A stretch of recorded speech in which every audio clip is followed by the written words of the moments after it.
लोग भाग्यशाली हैं कि दिल्ली में हमारे उदयपुर मेवाड़ा पवन जी खेड़ा साहब और आज हमारे बच्चे उदयपुर में आलोक जी शर्मा साहब आज सवेरे हवाई जो पधारिया डबो एयरपोर्ट में मैं स्वागत कीधो उनके बाद अपने मेवाड़ा आराधे ले बोरा गणेश जी पूजा अर्चना करने धान मंडी कांग्रेस मीडिया सेंटर पधारिया मंडे बाद में आया अध्यक्ष जी माने फतेह सिंह जी, फिरोज भाई, पंकज भाई, शिवशंकर जी, अशोक जी, गोपाल जी सब ने स्वागत किया। आप पत्रकारों से आप बातचीत करेंगे, उसके बाद आप नाथौरा दर्शन के लिए बता देंगे और शाम को हवाई जहाज द्वारा दिल्ली प्रस्थान कर जाएंगे। बोरा गणेश जी की भूमि को सभी को यहाँ के जितने पूर्वज रहे, स्वतंत्रता सेनानी रहे, जितने कांग्रेस के हमारे पूर्वज रहे, सभी को मैं नमन करता हूँ। तमाम इनकी जो टीम है उनका धन्यवाद करता हूँ कि आप लोगों से रूबरू करने में इन्होंने मेरी मदद की। आप सभी का विशेष धन्यवाद कि आप अपना कीमती समय निकाल कर सभी पत्रकार बंधु यहाँ पर आए। और जितना मेरा राजनीतिक जीवन नहीं है, कई पत्रकार बंधु मेरे राजनीतिक जीवन से भी बहुत ज़्यादा इनका अनुभव है। तो अपनी बातों को मैं इनके बीच में रखूँगा। कहीं कोई त्रुटि हो तो उसके लिए बुजुर्गों से मैं पहले ही क्षमा चाहूँगा। देखिए, आप लोग देख ही रहे हैं, नीति एक चुनावी मेला की तरफ बढ़ रही है। एक विशेष लोकसभा का सेशन भी 18 तारीख के बाद से आ रहा है और उस सेशन में बहुत सी चीज़ें जो प्रश्न चिन्ह हमारे मन में, आपके मन में हैं कि वो विशेष सत्र जो है वो सत्र है या विशेष सत्र है, ये तो अभी सरकार को भी नहीं मालूम है। राष्ट्रपति महोदया कहती हैं कि सत्र है और बीजेपी के जो संसदीय कार्य मंत्री हैं वो कहते हैं जोशी साहब के ये विशेष सत्र। तो अभी कन्फ्यूजन शायद सरकार में ही है, लेकिन 18 और 22 के बीच में इस कन्फ्यूजन से पर्दा उठेगा। चुनाव प्रीपोन होते हैं, पोस्टपोन होते हैं, नहीं होते हैं, वन नेशन वन इलेक्शन होता है, नहीं होता है। इन तमाम बिंदुओं के ऊपर आने वाले समय में विराम लगेगा, प्रश्न चिन्ह जो है वो हटेगा। आज मेरा जो उदयपुर की इस भूमि में आने का मुख्य मकसद है वो ये है कि मीडिया के साथियों के माध्यम से हम कुछ चीज़ें आप तक पहुंचाना चाहते हैं ताकि जनता उनको समझ सके। गहलोत साहब की सरकार ने इतना काम किया है कि शायद इतिहास में कांग्रेस की भी कोई सरकार इतना काम करके नहीं गई होगी, ऐसा हमारा मानना है।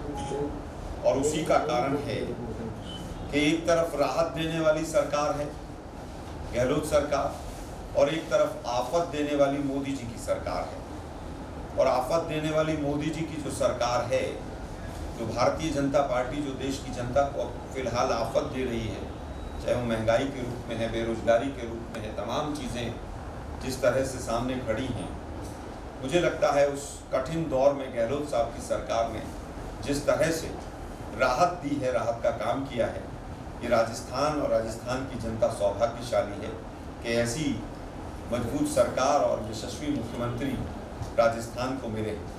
और यही कारण है कि इनकी चाहे परिवर्तन यात्रा रही हो बीजेपी की, चाहे जन आक्रोश रैली और यात्राएं रही हों, कहीं पर भी इनको ना तो जन मिल रहे हैं और ना ही आक्रोश मिल रहा है। जन आक्रोश नाम बेशक हो, और ये चीज़ बीजेपी और आरएसएस भी पूरी तरह से समझ चुकी है कि इस बार यहाँ पर किसी तरह के परिवर्तन की कोई भी लहर नज़र नहीं आ रही है। उसके विपरीत यहाँ पर कहीं ना कहीं प्रो इनकम्बेंसी जो है सरकार के प्रति नज़र आ रही है। कुछ बिंदु मैं लेना चाहूँगा। सबसे पहले मैं हेल्थ से ही लेना चाहूँगा कि हेल्थ के क्षेत्र में शायद ही इतिहास में या किसी और राज्य ने इतना बढ़ चढ़कर काम किया, चाहे वो मुफ्त दवा की बात हो, मुफ्त जांच की बात हो, चाहे वो राइट टू हेल्थ की बात हो, मुख्यमंत्री चिरंजीवी योजना का 25 लाख रुपए का बीमा हो, और चाहे एक्सीडेंट का 10 लाख रुपए का बीमा हो।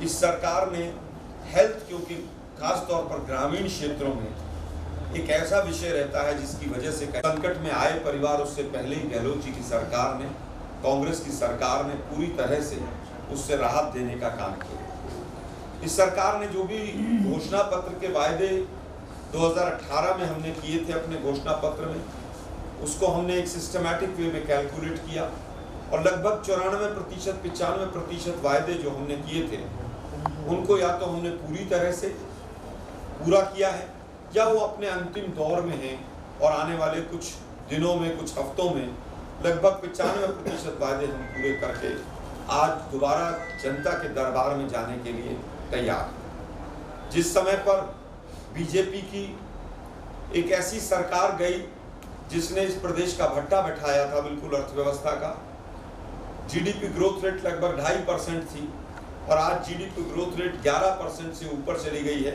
ये 2021 के आंकड़े हैं, 22 के शायद 12% से भी ऊपर है। और जीडीपी ग्रोथ रेट में अगर तमाम राज्यों को देखें तो गहलोत सरकार ने एक बीमारू राज्य को बीमारू राज्य से निकालकर अग्रणी राज्यों में पहले 2 राज्यों में स्थापित किया। दूसरा नंबर अब राजस्थान का ग्रोथ रेट में आ गया है। जिस समय पर पिछली सरकार गई थी, जीडीपी जो इस प्रदेश की थी वो लगभग 5 लाख करोड़ के करीब थी और आज वो बढ़कर 5 साल में 15 लाख करोड़ के करीब हुई है। और हमारा लक्ष्य है कि 2030 तक, क्योंकि यह तय मानकर जनता चल रही है कि हमें आशीर्वाद देगी, हमें आशीर्वाद मिलेगा और 2030 तक ये जीडीपी जो है इस प्रदेश की, इस राज्य की, वो 30 लाख करोड़ तक हो जाएगी। ये हमारा लक्ष्य है। एक तरफ जीडीपी ग्रोथ रेट बढ़ा और हम अग्रणी राज्यों में शामिल हो गए। ये मुख्य तौर पर आर्थिक आधार पर इस सरकार का योगदान रहा, जो प्रदेश को और प्रदेश की जनता का आशीर्वाद रहा कि हमें सहयोग पूरी तरह से मिला। और यही कारण है कि चुनाव से 2-3 महीने पहले भी, आज भी कहीं पर भी बहुत बड़े कोई वर्कर्स की किसी भी रूप में कोई विरोध प्रदर्शन या तमाम चीजें आज नजर नहीं आती हैं। हमने महंगाई एक बहुत बड़ा विषय था, महंगाई को कम करने के लिए इस सरकार ने तमाम कदम उठाए। उसमें सबसे पहला कदम था कि जिस समय पर 1150 और 1200 का सिलेंडर केंद्र की सरकार पूरे देश में दे रही थी, गहलोत सरकार ने, चाहे वो थोड़ा विलंब से शुरू हुआ, लेकिन 500 रुपए में हमने गैस का सिलेंडर जनता को पहुंचाने का काम किया। 100 यूनिट बिजली फ्री देने का, ताकि महंगाई से राहत हो। महिलाओं का किराया बसों में आधा किया ताकि महिलाओं का, बहनों का जो मूवमेंट है वो सुचारू रूप से हो सके। जो पेंशन सोशल वेलफेयर फंड से मिलती है वो 1000 रुपए की, आज भी गुजरात के अंदर वही पेंशन 450 और 500 रुपए के करीब है। लेकिन राजस्थान, जिसको केंद्र की सरकार हमेशा ही मानती रही कि वहाँ पर काम नहीं हुआ, यहाँ पर 1000 रुपये पेंशन की, और हमारी सरकार जैसे ही आएगी इसको 1000 से बढ़ाकर हमारा लक्ष्य 1500 रुपये करने का। 5 किलो, चाहे वो भोजन की बात हो कि किस तरह से फूड पैकेट जो राशन दिए गए हैं उसमें तमाम चीज़ें रख कर दी गई हैं, चाहे वो लंपी वायरस से जब गाय और पशुधन को नुकसान हुआ तो जो दुधारू पशु थे उनको 40-40 हज़ार रुपये का जो मुआवजा दिया, वो प्रोसेस भी चल रहा है। और सबसे बड़ी बात, जो सरकारी कर्मचारी थे उनके लिए ओल्ड पेंशन स्कीम का जो तोहफा इस सरकार ने दिया, तमाम तरह के आरोप, कटाक्ष, आलोचना हुई कि ओल्ड पेंशन स्कीम आएगी तो कहीं ना कहीं राज्य के ऊपर अतिरिक्त भार पड़ेगा, लेकिन उन सब चीज़ों को दरकिनार करते हुए राज्य को विकास दर में भी अग्रणी लेकर गए और ओल्ड पेंशन स्कीम को लागू किया। तमाम जितने भी सामाजिक वर्ग हैं उनके कल्याण बोर्ड बनाने का काम भी अगर किसी ने किया तो इस सरकार ने किया कि समाज का कोई भी वर्ग पिछड़ा ना रहे। कल्याण बोर्ड के माध्यम से चाहे कम हो, कोई ना कोई पॉलिसी आगे आए, चाहे वो पुजारियों का मानदेय हो, हर फ्रंट पर, चाहे वो इंदिरा रसोई की बात हो, 8 रुपए की थाली की बात हो, गरीब आदमी को किस तरह से राहत मिले, और उस राहत के साथ साथ रोजगार की भी बात, किस तरह से शहरों में भी मनरेगा जैसी स्कीम लाकर, जिसमें लगभग 1.25 लाख के करीब 1,26,000 रजिस्ट्रेशन ऑलरेडी हो चुके हैं। मुझे लगता है कि जिस तरह से 2 लाख के करीब सरकारी नौकरियां दी गई और तमाम रोजगार के जो प्राइवेट सेक्टर के रास्ते थे वो खोले गए, राइट टू एजुकेशन को मजबूत किया गया और महाविद्यालयों में तो पूरे हिंदुस्तान में नंबर 1 राजस्थान रहा कि 309 नए महाविद्यालय खोले गए और उसके अंदर लगभग 140 मात्र कन्या विद्यालय महाविद्यालय, तो कन्याओं के लिए अलग से,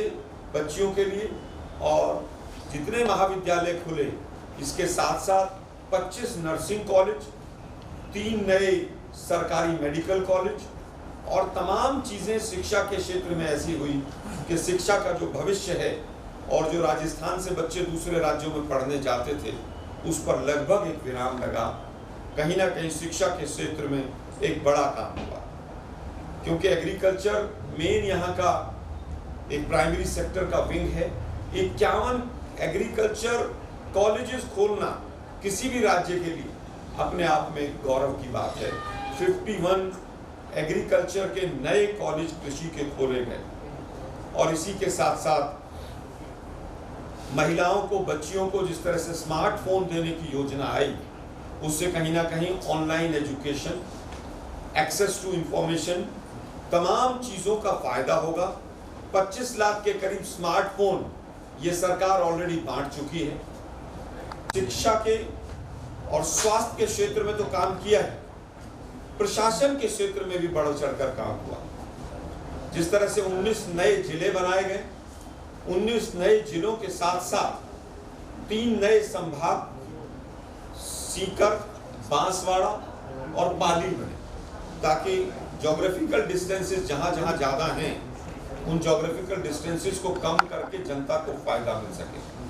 पहली बार हुआ होगा कि किसी भी राज्य में 85 तहसील बनी होंगी नई और 129 उप तहसील बनी होंगी। ये पूरा लेखा जोखा हम इसलिए दे रहे हैं कि आपके माध्यम से जनता को बता सकें कि किस तरह से डेडिकेशन के साथ इस सरकार ने जनता के लिए काम किया, जनता की सहूलियत के लिए काम किया, जनता को राहत देने के लिए काम किया। बेरोजगारी को दूर करने के लिए भी जैसा मैंने कहा कि मनरेगा में राज्य नंबर 1 रहा। मनरेगा जैसी शहरीकृत योजना को लाने में, सफलतापूर्वक उसको लागू करने में पहला राज्य रहा। एक तरफ 2 करोड़ रोजगारों का वायदा करके केंद्र सरकार भूल गई, लेकिन हमने लगभग 2 लाख सरकारी नौकरियां दी। और अगर तुलनात्मक आंकड़े भी मैं आपको दूंगा कि पिछली बार क्या हुआ और इस बार 5 वर्षों में क्या हुआ। अगर रिन्यूएबल एनर्जी की हम बात करें, अक्षय ऊर्जा की, तो मैं खुशी के साथ ये कहना चाहूंगा कि गुजरात से ज्यादा सौर ऊर्जा में पिछले 2 साल से राजस्थान आगे है। जिस भी तरह का रिन्यूएबल एनर्जी की बात कर लें आप, चाहे विंड एनर्जी, ग्रोथ रेट में राजस्थान नंबर 1 है इस समय पर। ये हमारे लिए सौभाग्य की बात है। और आज इस समय जिस समय हम आपसे रूबरू हो रहे हैं, रिवर फ्रंट भी कोटा में गहलोत साहब इसी समय पर वहां पर उसका इनॉग्रेशन और तमाम चीजें कर रहे हैं। तो एक तरफ शिक्षा हो, स्वास्थ्य हो, रोजगार हो, चाहे डॉक्टर अंबेडकर साहब के नाम से SC/ST उद्यमी के लिए जो प्रोत्साहन योजना रही हो उसमें तमाम रजिस्ट्रेशन रहे हो, चाहे 176 जो नए औद्योगिक क्षेत्र विकास किए गए, डेवलप किए गए, उनसे भी रोजगारों में सृजन करने में आसानी रही और नए रोजगार आए। ये 5 वर्ष का जो समय, लगभग 4.25 वर्ष का है, ये राजस्थान के इतिहास में एक स्वर्णिम समय रहा है। आपकी तरफ से आलोचना भी हो सकती है, प्रश्न भी हो सकते हैं, जनता के मन में भी प्रश्न हो सकते हैं। हम प्रश्न भी लेंगे आपके और हर प्रश्न का उत्तर भी देंगे। हम स्थान ने झोली भर के उनको सांसद दिए, वो सांसद भी अपनी कोई जिम्मेवारी निभाने में किसी भी रूप में सफल नहीं हुए। उन्होंने भी दिल्ली में राजस्थान की आवाज उठाने में कहीं पर कोई राजस्थान की जनता की मदद नहीं की। मैं समझता हूं कि पहली बार मैं राजस्थान में देख रहा हूं, पिछली बार नारे लगते थे वसुंधरा तेरी खैर नहीं, लेकिन आज इस बार हर व्यक्ति ये कह रहा है कि गहलोत जी को ही वापस लाएंगे, हम कांग्रेस की सरकार को लाएंगे।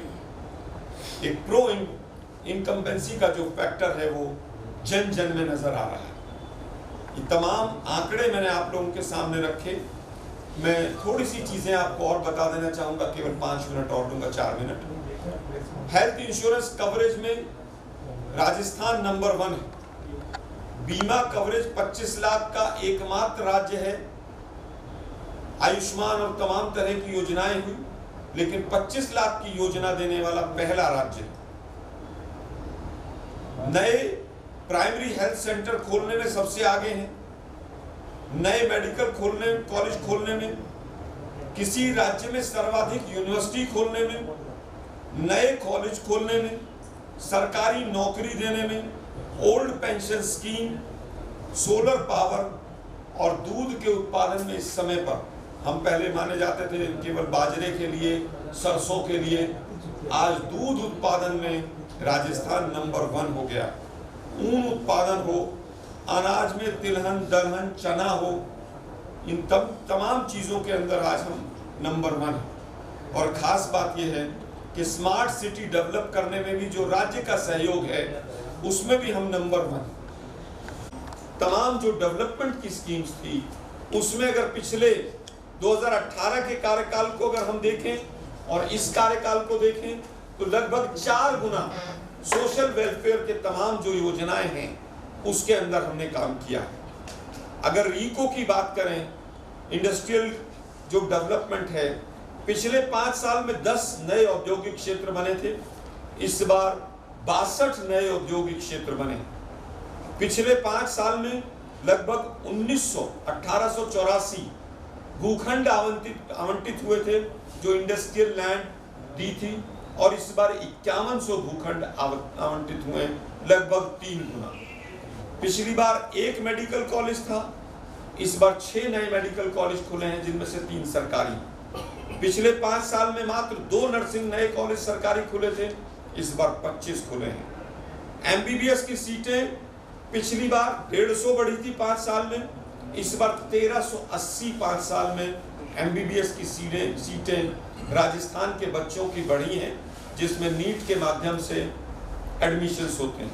जय हिंद, जय मेवाड़। प्लीज मेरे YouTube चैनल को सब्सक्राइब जरूर करें। Thank you.